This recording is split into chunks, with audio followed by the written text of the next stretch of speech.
Malaysia, a majority Muslim country with no diplomatic relations with Israel, has long expressed support for the Palestinian cause.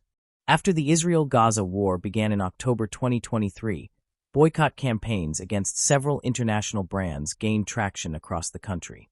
McDonald's, one of Malaysia's best-known American fast food chains, was among the companies most affected, as some consumers chose to avoid brands they associated with the United States or Israel. The impact was notable because McDonald's Malaysia is neither owned nor operated by McDonald's Corporation or any Israeli entity. Instead, it is run by Gerbang Alaf Restaurants, a wholly Malaysian, Muslim-owned company that has held the local franchise for more than 40 years. Despite that ownership structure, the boycott had a significant impact on the business.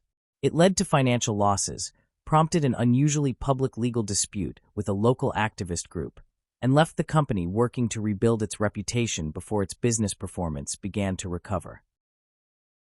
McDonald's has operated in Malaysia since 1982 through Gerbang Alaf Restaurants SDN BHD, a locally owned master franchisee.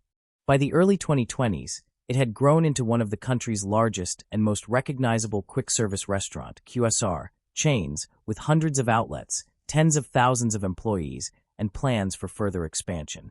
In March 2022, the company launched its 5-year Vision 2026 strategy, committing RM1.35 billion to expand its network from about 318 outlets to 500 by 2026. The plan also included creating 50,000 new jobs and investing in drive-through restaurants, McDelivery and McCafe to support future growth. As Malaysia emerged from the COVID-19 pandemic, McDonald's was in a period of expansion. Burgers accounted for about 80% of its sales, while McDelivery held an estimated 35% share of the food delivery market. The company was also investing in vocational training programs for thousands of young Malaysians. At the time, McDonald's was pursuing an ambitious growth strategy rather than responding to business difficulties.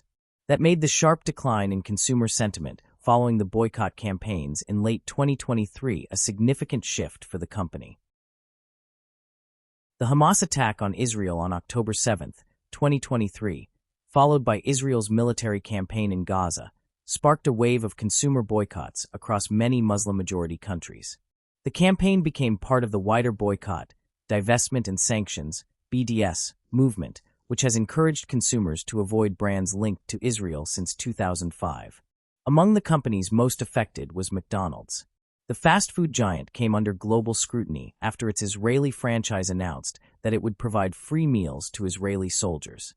Although the decision was made independently by McDonald's Israel, many consumers associated it with the global brand. Like McDonald's Malaysia, the Israeli business operates as a locally owned franchise, meaning its day-to-day decisions are not directly controlled by McDonald's Corporation. In Malaysia, the boycott quickly spread beyond McDonald's. Many activists and consumers added the restaurant chain to a wider list of brands they believed were connected to the United States and, indirectly, to Israel.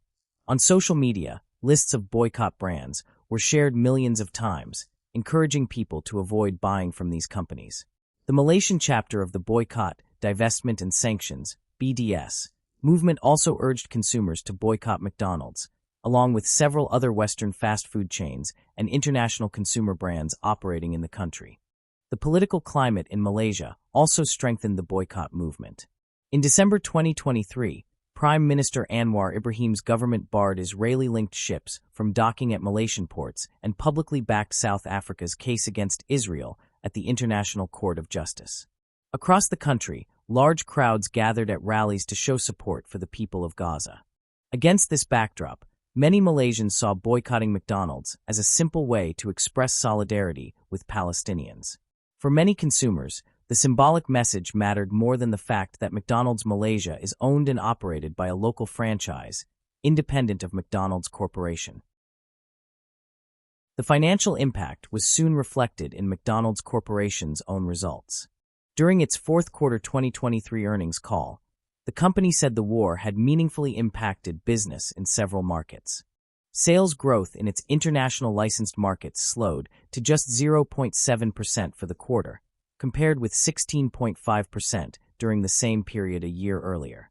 McDonald's said the boycott had its biggest effect in Malaysia and Indonesia, while same-store sales across Asia declined by about 8.9% in the second half of 2023.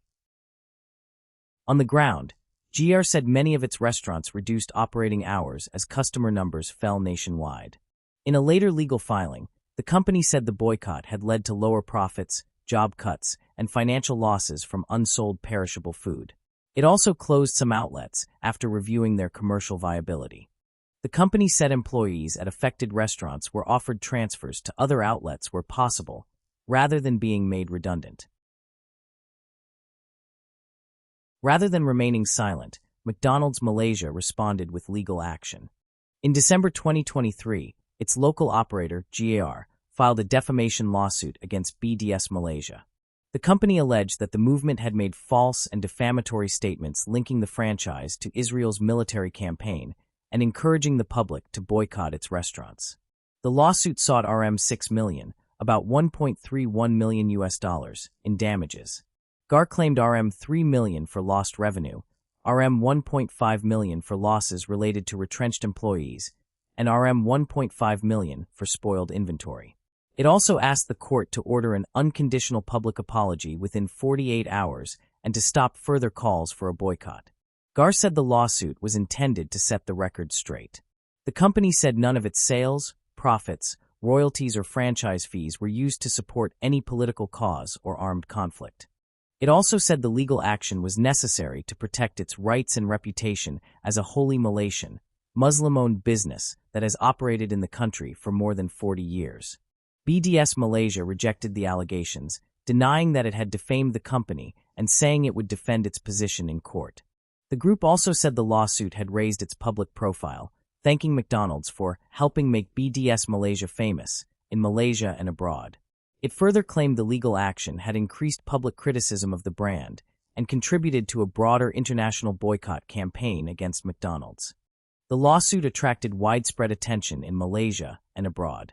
It highlighted the sensitivity of a Western-branded company taking legal action against a grassroots pro-Palestinian movement in a Muslim-majority country during the Gaza conflict, when public emotions were running high. The case was referred to court-ordered mediation at the Shah Alam High Court on March 18, 2024. 4 days later, McDonald's Malaysia announced it was withdrawing the lawsuit. Managing Director Datuk Azmar Jaffer said the decision followed a positive outcome from the mediation, during which BDS Malaysia acknowledged that the actions of McDonald's operator in Israel were independent of McDonald's Malaysia. Azmar also reiterated that the company did not support or participate in any conflict and emphasized that McDonald's Malaysia is a 100% Muslim-owned business with deep roots in local communities. BDS Malaysia presented a different account of the mediation. The group said no final agreement had been reached during the first session because GR did not accept its request to publicly describe Israel's actions in Gaza as genocide. It said discussions over the withdrawal of the lawsuit were continuing and that the case would return before a court-appointed judge in April 2024. BDS Malaysia also said it would continue to list McDonald's as an organic boycott target and urged consumers to maintain the boycott of Israel and companies it regarded as complicit. After dropping the lawsuit, McDonald's Malaysia focused on rebuilding its business. Instead of pursuing further legal action, the company emphasized its Malaysian identity, strengthened its ties with local communities, and concentrated on improving its day-to-day operations. The company consistently highlighted 3 key messages. It had operated in Malaysia for more than 40 years, was 100% Malaysian and Muslim-owned under GAR, and employed only Malaysian staff. The aim was to address the main concern behind the boycott, the belief that spending money at McDonald's Malaysia supported events in Gaza. The company expanded its community programs, organizing thousands of local activities each year. It also continued vocational and apprenticeship programs to provide training opportunities for young Malaysians. McDonald's Malaysia said these efforts reflected its role as a major local employer and community partner, reinforcing its image as a Malaysian business with strong local ties. By the second half of 2024, McDonald's said business in the Middle East and Muslim-majority markets in Southeast Asia was beginning to recover. The company said the improvement was supported by the Gaza ceasefire and the easing of tensions over time. The recovery became more visible in the fourth quarter of 2024, when comparable sales in its international licensed markets rose 4.1% year-on-year, the first increase in a year. The Middle East recorded one of the strongest rebounds. Malaysia recorded one of the strongest recoveries. In 2025, McDonald's Malaysia reported 26% year-on-year sales growth. The company attributed the increase to strong customer demand, value-focused promotions, new menu offerings, and efficient operations. It said the performance was achieved despite what it described as a challenging business environment. The recovery also led to new investment. In February 2026, McDonald's Malaysia announced a $1 billion, about $254 million investment plan over the next 5 years. The company said it would open around 100 new restaurants, renovate more than 150 existing outlets, and expand its digital services. The plan is expected to create more than 10,000 jobs, with recruitment continuing to focus on Malaysian workers. McDonald's Malaysia also said it would expand into underserved areas, particularly Sabah and Sarawak, while continuing to grow in the Klang Valley. As part of the plan, it aims to increase its franchise network from 25 outlets to between 70 and 100 over the next 5 to 10 years. 3 lessons stand out. First, a global brand's reputation can outweigh local ownership during a crisis. Second, legal action against a grassroots boycott movement can backfire, creating more publicity without resolving the underlying reputational problem. Third, recovery ultimately depended on business fundamentals, local identity, customer value, investment, and strong operations. That strategy helped McDonald's Malaysia achieve 26% growth in 2025 and announce a $1 billion expansion plan in 2026. The story is not over. BDS Malaysia's boycott call remains in place, while McDonald's Malaysia has recovered despite continued activism. The case highlights the importance of consistency.